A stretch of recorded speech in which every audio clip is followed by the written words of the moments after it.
Kobo Abe is considered one of the best Japanese novelists of all time, but his writing advice has never been discussed anywhere on the internet. So today we have a Right Conscious exclusive where we are going to explore 5 different writing tips from one of Japan's OG authors. And I got these quotes while I was reading a compilation of his essays, The Frontier Within.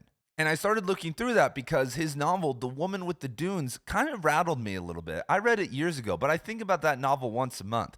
And many of the novels behind me, which I consider great novels or novels that transformed me, I maybe think about once a year. Because The Woman in the Dunes is a very psychological novel. It's also very weird. There's a scene always stuck in my head where a man in the story gets with the woman and lasts literally less than a second. But you'll have to read the novel to be able to experience that. And so let us hop into it. Tip number 1 from Kobo is, even from my own experience, in fact, the act of writing itself is a discovery of how to write. Far from relying on anything law-like, it is more or less an attempt to destroy anything law-like. And this is a pushback against technical writing manuals, or maybe advice like this. But people ask me all the time, what's your favorite craft book? And I always tell them, rereading that, if you don't want to sit and write, one of the best things that you can do is just sit and reread a novel, or even write out a novel or a poetry collection by hand and really study what is going on. Because writers are no different than athletes. We have to exist in a system before we can become independent. But because we are mental thinkers and think that we are divergent, many of us dupe ourselves into believing that from the start we are unique and that we don't have to do that process. But many of the greatest authors behind me were, one, very talented and raised to be great authors, and were lifelong readers. And so by the time maybe they got to their early 20s, or when you see some of their early writing, it's a little bit deceptive because they've been thinking about this and working toward this much harder than we were, because there were also higher educational standards back in the day. During my high school experience, I took some honors classes. We maybe read across 4 years 2 Shakespeare plays, 5 or 6 novels, none of which were really that impactful or that hardcore. You know it's bad when the hardest thing you read in high school is The Great Gatsby. So Kobo is also correct that writing itself is a discovery of how to write, because you can take shortcuts. Like, for instance, I could give you guys books on sentence structure or punctuation right now, and that actually will save you a lot of time. But if you just sit and grind it out for a while and you're actually intentional and trying to do something literary, you will discover many of those same sentence structures, especially if you are perceptive. And if you copy a novel by hand and think about what you are writing, you will confront many of those, especially if you are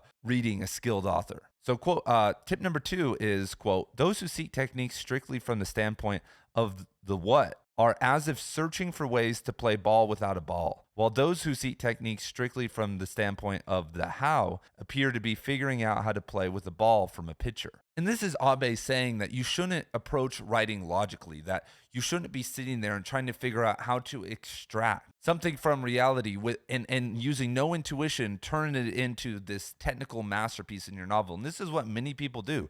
This is why writing classes and writing books, once again, can also be problematic. This is why logic is also so problematic, and why so many crappy authors exist in the sci-fi and the fantasy fields, and also in the literary fiction field, is that they're just thinking through it. We don't need thinkers. We need people who feel. And this is why the artiste manqué, the suffering artist mentality, is so real. This is why so many authors kill themselves. When you look at Cormac McCarthy, his entire career, at least for decades, was him writing about his father, writing about his divorces, writing about the deep emotional experiences that he was going through. And if you go to the archive and you read his journals, you will see that. David Foster Wallace, once again, I could go down the list, but most of the people behind me were driven by emotions. Like, Cormac McCarthy had a deep interest in science, so much so that he spent the last couple decades of his life writing at the Santa Fe Institute. David Foster Wallace was considered a philosophy prodigy at Amherst and got into Harvard's philosophy graduate program to get a PhD, and at the time only 6 or 8 people were accepted every single year. But both of them knew that fiction was where they wanted to be.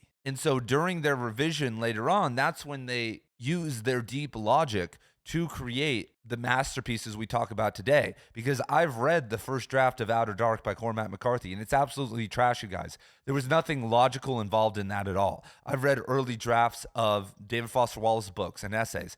Nothing logical there at all. Just them putting their emotions on the page and not worrying about it. So really good writing is much more about what's within and cultivating what's within, because you can't fake that. You can always get someone, if you have some deep stuff within and you can get it down in a pretty coherent manner, you can have people edit your stuff or peer revise your stuff and, bring it to life. But if it's already dead, there are no necromancers in the writing world. That's a fire line. I'm gonna have to make a video on that. Okay, moving on to tip number 3 by Abe. Don't be afraid of the bicycle. When about to fall to the right, turn the handlebars to the left. Forget any habits associated with walking. It's easier to avoid falling by increasing speed. When practicing, find the largest open space possible. The most important thing above all is to practice repeatedly and with confidence. Any technical guidance more detailed than this will be likely more harmful than helpful. And so we're kind of now we're starting to see a trend here that he's not really giving us any don't use adverbs, kind of law-like advice, but this is also good. Did you hear what he just said? I just made a video about this. You have to do it repeatedly with confidence. And this is more important in the modern world than ever before, that if you are not confident about your writing, if you're not willing to share and practice and put it out there time and time again, then you are not going to break through, most likely, unless you are the outlier, unless you are the one. And I like his usage of find the most open space possible. And to me, that rings that find stuff that you like writing about. I know so many people who get trapped in a novel, because they hear me saying hey, you got to spend 3,000 to 5,000 hours on this novel, and they don't even like the topic. And then they feel because they've put 1,000 hours in, why not put 2,000 more hours in? And it's just a disaster. And so you don't have to write the first thing that always comes to your head. I know people who, they finish one novel and they're on to the next one. They have some other idea. They have a list of all these ideas. And I feel more like David Lynch, that you should be catching the big fish. You should be finding this big idea and letting it move you. Tip number 4 is there's a great deal of suffering involved in actually writing. The writer finds himself at wit's end, muttering aloud, destroying what he writes, groaning over it. This is what happens when he ransacks his inner cabinet in consultation with his fellow supervisor, the reader. And so this is true. And so Abe is saying that there is a connection between you and the reader. And when you are writing, that you have at some level a psychic connection with them, because if you care about them, you're going to be muttering out loud. You're going to be thinking about them the entire time. He basically just said that he is writing with the reader in mind. He's not just trying to write a good story or doing art for art's sake or just trying to do my own thing. He is thinking there is a person on the other end of this. And if you don't have that mentality, then first and foremost, if you don't realize that this is a message and it's not about you, it's not about your story, it's about a message to somebody else, then you are screwed, and then you are going to screw everyone else over. And Murakami talks about this, and he says this is why he runs, that if you're going to sit down for 4 to 6 hours a day at a table and write, it's actually a major act of endurance. I recently, but 3 months ago, I had my first child. And so obviously things have been a little bit chaotic. But for the first time over the weekend, my wife went out with one of her friends and who also has a new baby. And, they were out doing things. So I was like, oh my God, I can sit down. I'm going to sit down and write, because I've been writing, but it hasn't been longer than, let's say, 2 to 3 hours. And sometimes it's I wake up at 4 a.m. and do it. So my energy isn't there. So from 10 a.m. to 4 p.m. outside of feeding my cats and doing a little bit of stretching, I sat and just wrote and did some translations and all this other stuff. And if you guys want to find my writing, I am over on Substack.com, which is where the literary renaissance is happening. If you want to write and be a writer, you need to be on Substack.com. I'm not affiliated with them in any way. You need to read stuff on Substack if you are not a writer and want to support people. Substack is where all the best fiction, poetry, and nonfiction authors are at right now, outside of posting their books on Amazon or, releasing them to the general public. George Saunders, Sherman Alexie, David Way. I could just, Chuck Palahniuk, I can just go on and on about people who are over on Substack right now and who have created and revitalized their careers on Substack. Sherman Alexie just revitalized his career on Substack after he got canceled. But after that 6-hour writing session, I was toasted, you guys. My wife came home and I was changing the baby and I felt like my brain was kind of mush. And I understand that eventually you gain endurance and you don't feel like that all of the time. But I was sitting on a chair that's just a dining chair that's hard, and my back felt weird. And I was like, wow, if I sat and did this for 6 hours a day, and I have before for a long period of time, it's very physically, emotionally, and mentally taxing, especially if you are taking it seriously. I know people who just sit down and they just write. They're just writing and they're semi-serious about it, and they just want to be a writer and get books out there and do all of that. And I feel like if I could do that, if I could just sit and mess around all day, like that wouldn't be taxing. And our last tip of the day is the first step for an aspiring writers is to objectify their desires so as to see them as the desires of another. The self-conscious separation from one's own inner reader begins at this point. If one succeeds here, then all that remains is to walk alternately using both legs within the context of the tension and the struggle with the reader. And this one is really interesting, and Abe talks about it more in other sections, but he says that there needs to be this divine struggle with the reader, that you need to be putting yourself in their shoes, and that it's an alpha and omega relationship. And Abe says that, the first lesson is that you need to battle with the reader to understand him.